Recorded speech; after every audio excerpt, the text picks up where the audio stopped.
चौधरी की बात की जा रही है, अकेले चुनाव लड़ने की बात की जा रही है। अगर जयंत चौधरी अकेले ही चुनाव लड़ते तो किसी गठबंधन में ना जाते, एनडीए की तरफ ना बढ़ते या फिर समाजवादी पार्टी के साथ मिलकर पिछले 2 चुनाव ना लड़ते हुए नजर आते। यानी कि जयंत चौधरी को किसी गठबंधन का सहारा तो जरूर लेना पड़ेगा। वक्त पर कोई सीट शेयरिंग पर अभी कोई जो फैसला अंतिम हुआ नहीं है, लेकिन उससे पहले ही जयंत चौधरी को एक राज्यसभा सीट जो देने की मांग हो रही थी उससे मोहताज रखती है। दूसरी तरफ बात कर ली जाए, जयंत चौधरी मुजफ्फरनगर सीट लेने की जो है वो कोशिश कर रहे थे कि मुजफ्फरनगर सीट से उनके प्रत्याशी मैदान में उतरे या फिर वो खुद उतरे, लेकिन वहाँ से भी भारतीय जनता पार्टी उस सीट से संजीव बालियान को किनारा नहीं करना चाहती है। ऐसे में घिरते नजर आ रहे हैं, फंसते हुए नजर आ रहे हैं। इस वक्त तमाम राजनीतिक दलों में सिर्फ एक ही डर है, एक ही भय है, वो है ईडी सीबीआई का डर। यहाँ पर नमस्कार, SPN 9 न्यूज आप देख रहे हैं, आपके साथ मैं हूं अक्षय अग्रवाल। स्वागत है तमाम दर्शकों का इस खास पेशकश में 2024 का चौकीदार कौन।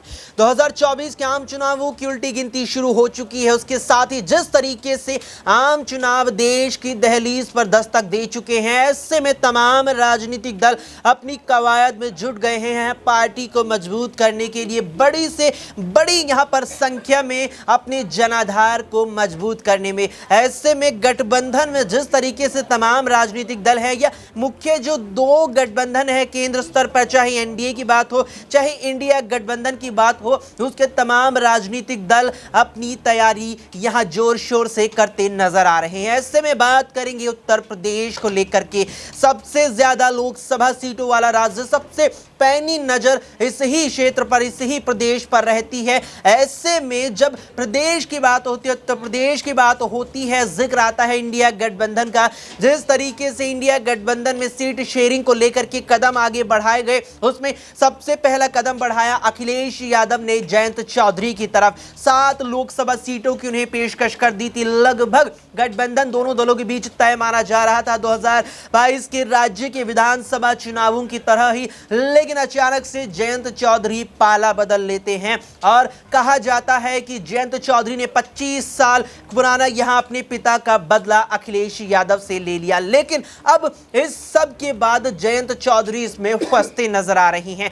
जब 7 सीटें इंडिया गठबंधन के तहत जयंत चौधरी को यहां दे दी थी अखिलेश यादव ने, उसके बाद जब उन्होंने रुख किया एनडीए गठबंधन का, हालांकि औपचारिक ऐलान नहीं किया, लेकिन माना जा रहा था कि उन्हें बीजेपी नेतृत्व ने 2 लोकसभा प्लस 1 यानी कि 2+1 का एक फॉर्मूला ऑफर किया, जिसमें 2 लोकसभा सीटें और साथ में 1 राज्यसभा सीट ऑफर की गई। अब जब राज्यसभा चुनाव हो चुके हैं, 8 उम्मीदवार बीजेपी के राज्यसभा सांसद के तौर पर अपनी पहचान बना चुके हैं। ऐसे में वो 1 राज्यसभा सीट जो जयंत चौधरी को देने के बाद बीजेपी आलाकमान के द्वारा कही गई थी, वो सीट कहां है। अब ऐसे में माना जा रहा है कि जयंत चौधरी इस पूरे सियासी जाल में फंस चुके हैं। बीजेपी से जो ऑफर हुई 1 राज्यसभा सीट वो हाथों से निकल चुकी है। अब लग रहा है कि जयंत चौधरी बीजेपी के सामने ज्यादा सीटों की मांग रख सकते हैं, ज्यादा लोकसभा सीटें डिमांड कर सकते हैं, जिसे बीजेपी कतई स्वीकारती नजर नहीं आने वाली है। और अब अपनी यहां राज्यसभा का जो एक ऑफर था वो हाथ से निकलने के बाद जयंत चौधरी को अगर बीजेपी ज्यादा लोकसभा सीटें नहीं भी देती तो वे इंडिया गठबंधन में भी वापसी नहीं कर सकते, क्योंकि इंडिया गठबंधन में वापसी करेंगे तो उन्हें सीटें कौन देगा? क्या कांग्रेस अपने कोटे से सीटें देगी या सपा अपनी शेष 63 सीटों से, यहां 63 सीटों में से उन्हें सीटें देती नजर आई? कुल मिलाकर के जयंत फंस चुके हैं और अब यहां पर कई सवाल है जयंत के अगले कदम को लेकर के। क्या वो अलग राह अपनाते हुए, सबसे अलग हटते हुए अकेले चुनाव लड़ेंगे या एनडीए ज्यादा सीटें दे देगा या इंडिया में वापसी उनकी हो जाएगी? तमाम सवाल है जयंत चौधरी को लेकर के और इन तमाम सवालों को न्यूज रूम में तमाम साथियों से जानेंगे। नाजमीन हमारी सहयोगी है। नाजमीन, 2+1 की बात हुई, 1 राज्यसभा अब हाथ से निकल चुकी है। क्या जयंत चौधरी अकेले चुनाव लड़ेंगे, क्योंकि बीजेपी से निश्चित तौर पर ज्यादा सीटों की मांग रखेंगे जो बीजेपी स्वीकारती नजर कतई नहीं आ रही है? ऐसे में यहां इंडिया गठबंधन में वापसी की भी संभावना कोई गुंजाइश नहीं है। क्या जयंत अकेले चुनाव लड़ सकते हैं? देखिए, जयंत चौधरी की बात की जा रही है, अकेले चुनाव लड़ने की बात की जा रही है। अगर जयंत चौधरी अकेले ही चुनाव लड़ते तो किसी गठबंधन में ना जाते, एनडीए की तरफ ना बढ़ते या फिर समाजवादी पार्टी के साथ मिलकर पिछले 2 चुनाव ना लड़ते हुए नजर आते। यानी कि जयंत चौधरी को किसी गठबंधन का सहारा तो ज़रूर लेना पड़ेगा, क्योंकि कुल मिलाकर आपको बता दें कि 9 विधायक उनके पास हैं। और उसी के साथ साथ जयंत चौधरी की चर्चा कर लें, पिछले चुनाव वो जीतते हुए नजर नहीं आए थे। 2019 में भी उन्होंने चुनाव नहीं जीता था, जब वो समाजवादी पार्टी के साथ गठजोड़ में आए थे। उससे पहले की बात करें 2014 में भी चुनाव नहीं जीता था। यानी कि जयंत चौधरी का जिक्र करें तो उन्हें किसी दल के सहारे की जरूरत है, इसलिए वो एनडीए की तरफ बढ़ रहे हैं। लेकिन एनडीए की तरफ जाने के बाद भी औपचारिक रूप से घोषणा नहीं की जाती है। राज्यसभा की सीटों की बात करें, जैसा कि आपने कहा कि यहाँ पर तय किया गया था कि 2 लोकसभा की और 1 राज्यसभा की सीट दी जाएगी, लेकिन राज्यसभा का चुनाव भी हो जाता है, नतीजे भी सामने आ जाते हैं, लेकिन जयंत चौधरी को सीट नहीं दी जाती है। यानी कि भारतीय जनता पार्टी कहीं ना कहीं अपना फायदा जरूर देख रही है, लेकिन जयंत चौधरी भी देख रहे हैं। इसलिए जयंत चौधरी ने अपने कार्यकर्ताओं को, अपने समर्थकों को, अपने विधायकों को ये कहा था कि अभी मैंने कोई औपचारिक घोषणा नहीं की है, अभी भी जो रणनीति बनानी है, क्या शर्त उनके आगे रखनी है, इस पर विचार कर लिया जाए। यानी कि जयंत चौधरी अभी सीटों को लेकर कहीं ना कहीं बगावत भी कर सकते हैं, इस बात के भी संदेश यहाँ पर मिलते हुए नजर आ रहे हैं, संकेत मिल रहे हैं। क्योंकि जयंत चौधरी की बात करें, यहाँ पर कम से कम वो चाहेंगे कि 3 से 4 सीटें उन्हें मिलती हुई नजर आए, लेकिन वही सीटों की मांग यहाँ पर ओपी राजभर भी करते हुए नजर आ रहे हैं। तो ये चेहरे हैं एनडीए के साथ जुड़े थे अपना फायदा देखने के लिए, लेकिन इनका ही नुकसान होता हुआ नजर आ रहा है, एनडीए का कहीं ना कहीं फायदा हो रहा है। तो ऐसे में अब जयंत चौधरी एक बड़ा फैसला तो जरूर लेंगे, लेकिन किसी दल की जरूरत तो उन्हें पड़ेगी। अच्छा, किसी दल की जरूरत पड़ेगी। यहाँ पर जयंत चौधरी ने औपचारिक ऐलान एनडीए में जाने का नहीं किया, इंडिया से दूरी बना चुकी है। ऐसे में उत्तर प्रदेश की बात है, चंद्रशेखर आजाद को नहीं भुलाया जा सकता। अब तक उन्होंने भी इंडिया में आने का औपचारिक ऐलान नहीं किया। क्या हर किसी को चौंकाते हुए, खेला करते हुए ऐसा हो सकता है कि चंद्रशेखर जयंत साथ आकर के चुनाव लड़े? देखिए, बिल्कुल, क्योंकि अभी एक खबर सामने आई थी जिसमें से बसपा के एक नेता, एक चेयरपर्सन किस तरीके से आरएलडी में शामिल होते हुए नज़र आते हैं। तो जब वो आरएलडी में शामिल होते हैं, यानी कि बसपा मजबूती के साथ नहीं है। गुड्डू जमाली की बात करें, सपा में शामिल होते हुए नज़र आते हैं। यहाँ पर दानिश अली की बात करें, वो खुद यहाँ पर निष्कासित हो जाते हैं, तो कांग्रेस पार्टी का दामन थामते हुए नज़र आते हैं। तो बसपा के पास कोई ज़्यादा समर्थन उनके नेताओं की बात करें तो मिलता हुआ नजर नहीं आता है। विधायक छोड़ रहे हैं, सांसद छोड़ रहे हैं, तो बसपा तो अकेले है। तो चंद्रशेखर आजाद की बात करें तो वो ऐसे किसी पार्टी के साथ क्यों जुड़ेंगे जो खुद ही उत्तर प्रदेश में कमज़ोर है। तो बसपा के साथ जाना यहाँ पर काफ़ी कम नज़र आ रहा है, लेकिन हो सकता है कि जयंत चौधरी और चंद्रशेखर आज़ाद मिलकर और समाजवादी पार्टी के साथ जुड़कर एक बड़ा खेल एनडीए का यहाँ पर बिगाड़ते हुए नजर आए। क्योंकि चंद्रशेखर आज़ाद यहाँ पर दलितों के मसीहा कहे जाते हैं। कई बार कई मुद्दों में वो सबके साथ आते हुए नजर आते हैं।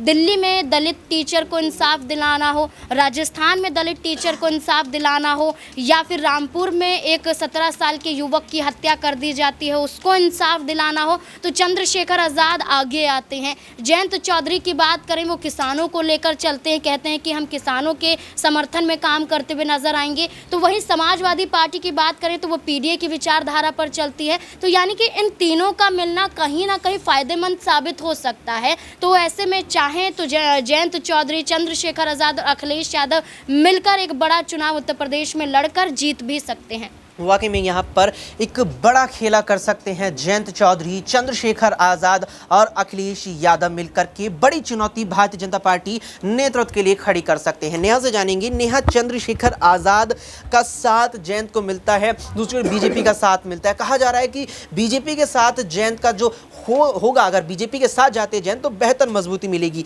क्या बीजेपी बेहतर विकल्प है जयंत के लिए, या अगर चंद्रशेखर के साथ जाते तो बीजेपी के खिलाफ बेहतर विकल्प है? देखिए, यहाँ पर आप इस वक्त देख रहे होंगे कि यहाँ जितने भी राजनीतिक दल हैं वो कहीं ना कहीं भारतीय जनता पार्टी की तरफ जाते नजर आ रहे हैं। जाहिर सी बात है कि उन्हें यहाँ पर ये पता है कि अगर वो भारतीय जनता पार्टी के साथ नहीं जाते हैं तो यहाँ उनके कहीं ना कहीं काले छिट्टे खुलते नजर आएंगे।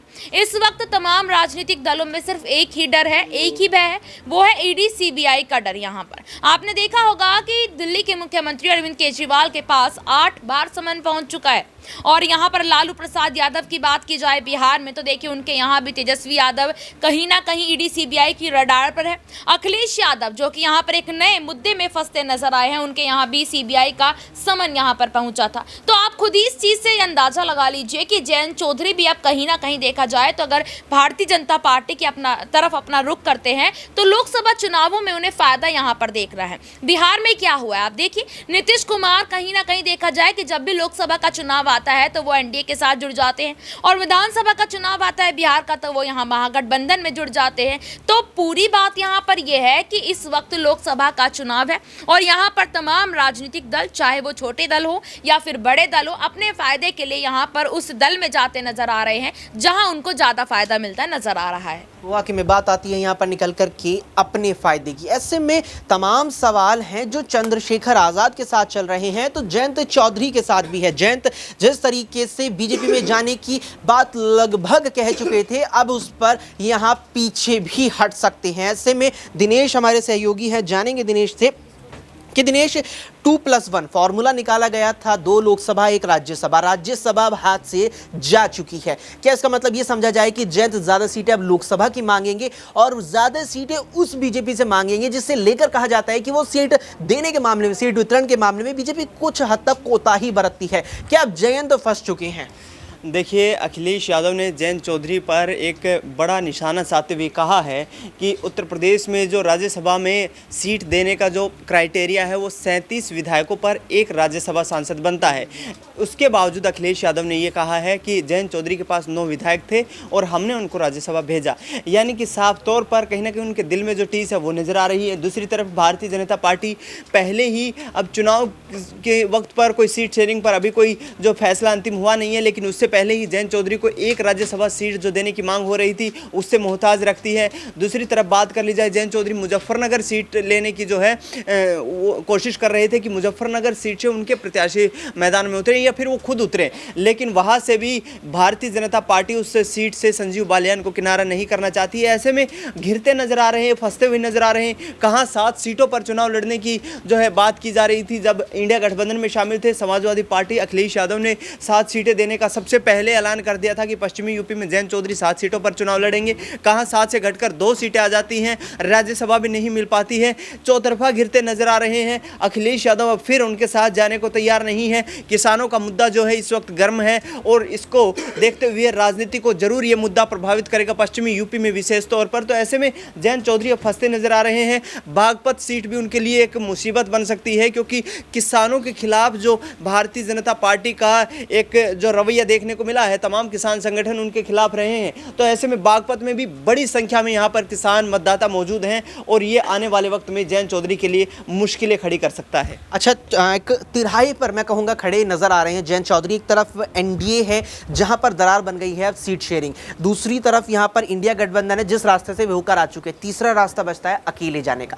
अगर अकेले पश्चिम यूपी की 10-12 सीटों पर अपने उम्मीदवार उतारते हैं, कितनी तो उनकी जीत की संभावना है और कितना बीजेपी को नुकसान है? हाँ, देखिए अक्षय, मुझे लगता है कि कहीं ना कहीं जयंत चौधरी ने अपने फैसले लेने में थोड़ी सी देर कर दी है। इंडिया गठबंधन में यदि शामिल नहीं होना था तो इससे पहले वो चुनावी तैयारियों में यदि जुट जाते, उस वक्त यदि अकेले हुंकार भरने की कोशिश करते, अपने संगठन को मजबूत करते, ज़्यादा बेहतर रिजल्ट उनके पक्ष में निकल कर आता।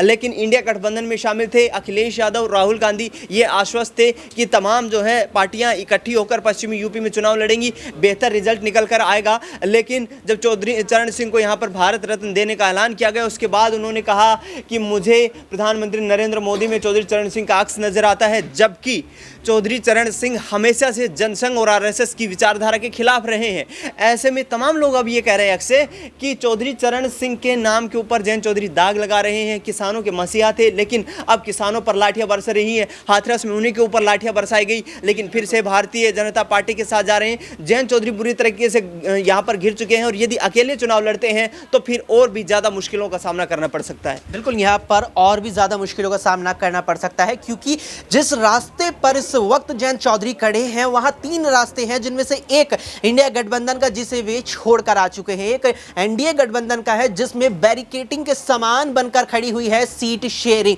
2 सीटें जयंत चौधरी के सामने रख दी है भारतीय जनता पार्टी ने। लेकिन अब राज्यसभा हाथ से निकल चुकी है तो जयंत निश्चित तौर पर ज्यादा लोकसभा सीटों की मांग करेगा और ज्यादा लोकसभा सीटों में निश्चित तौर पर यहां मेरठ और मुजफ्फरनगर पश्चिमी उत्तर प्रदेश की सीटों का आना लगभग तय माना जा रहा है। ऐसे में पश्चिमी उत्तर प्रदेश में दलितों के नए चेहरे, नए मसीहा के तौर पर उभर कर सामने आ रहे चंद्रशेखर आजाद क्या यहां जयंत चौधरी का समर्थन करते नजर आएंगे? क्या ये दोनों मिलकर के यहां पर बीजेपी का खेल बिगाड़ देंगे या फिर इंडिया गठबंधन का खेल बिगाड़ देंगे? इस पर आपकी क्या कुछ राय है, हमें कमेंट बॉक्स में कमेंट करके जरूर बताएं। फिलहाल के लिए इस पेशकश में इतना ही। देश और दुनिया की तमाम खबरों के लिए आप देखते रहें SPN9 न्यूज।